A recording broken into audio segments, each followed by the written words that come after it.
क्या गोल्ड और सिल्वर की कीमतें दुनिया की दो बड़ी इकोनॉमीज के बीच फंस गई हैं? क्या वॉशिंगटन और बीजिंग के बीच ये नया मेटल वॉर एक नया ग्लोबल ऑर्डर बना रहा है? दरअसल ये दोनों प्रीशियस मेटल दुनिया की दो सबसे बड़ी ताकतें अमेरिका और चीन के बीच एक फाइनेंशियल वॉर का सबसे बड़ा हथियार है। क्योंकि चाइना अंधाधुंध सोना खरीद रहा है, खासकर चांदी को लेकर तो अमेरिका की नींद काफी सालों से उड़ी हुई है। चलिए जानते हैं कि कैसे मेटल्स की इस लड़ाई में अभी तक अमेरिका पर चाइना भारी पड़ता हुआ नजर आ रहा है।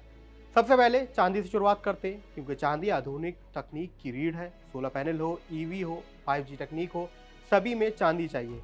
और इसी चांदी पर यानी दुनिया की 60 से 70% चांदी को अकेले चाइना कंट्रोल करता है, इसलिए सबसे बड़ा सोलर और ईवी मैन्युफैक्चरर है। अमेरिका को डर है कि अगर चाइना दुनिया भर की चांदी पर कब्जा कर कर भविष्य की ग्रीन इकोनॉमी को कंट्रोल कर सकता है, तो ये अमेरिका के बड़े प्लान को खतरनाक बना सकता है।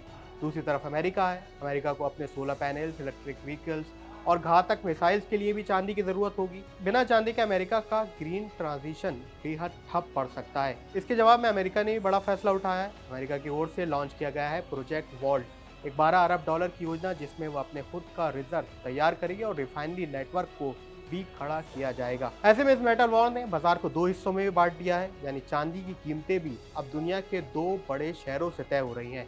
शंघाई में चांदी की कीमत न्यूयॉर्क के मुकाबले $15 ज्यादा है। चीन का कहना है कि असली कीमत फिजिकल सिल्वर से तय होगी, जबकि अमेरिका पर आरोप लगा रहे हैं कि यह कागजी कॉन्ट्रैक्ट यानी पेपर सिल्वर के जरिए कीमतों को दबाने की कोशिश कर रही है। पिछले दिनों जब कॉमेक्स पर चांदी की कीमतें $115 के आसपास थी, तो शंघाई के बाजारों में इसकी कीमतें $130 तक जा पहुंची थी। इसको चाइना की बड़ी रणनीति माना जा रहा है, क्योंकि अगर चाइना ने चांदी के सप्लाई को पूरी तरीके से काट दिया तो सोलर एनर्जी प्रोजेक्ट अधूरे रह जाएंगे, एआई चिप्स का उत्पादन भी रुक जाएगा। ऐसे में यह लड़ाई सिर्फ व्यापार की नहीं है, ये बात है 21वीं सदी की तकनीक पर राज कौन करेगा। अब चांदी के साथ सोने का सूरत हाल देखते हैं। इसकी भी तस्वीर लगभग सेम ही है। सोना अब इन दोनों महाशक्तियों के बीच परमाणु बम से भी ज्यादा शक्तिशाली हथियार दिख रहा है। कई दशकों से अमेरिका को दुनिया का गोल्ड किंग कहा जाता है। 8000 टन से ज्यादा सोने के भंडार के साथ वॉशिंगटन ने डॉलर को दुनिया की धड़कन बना दिया है। अमेरिका के लिए सोना वह एंकर है जो दूसरी अर्थव्यवस्था को बेहद हद तक संभाला हुआ है। लेकिन इसके सामने चाइना की चुनौती भी विशाल है।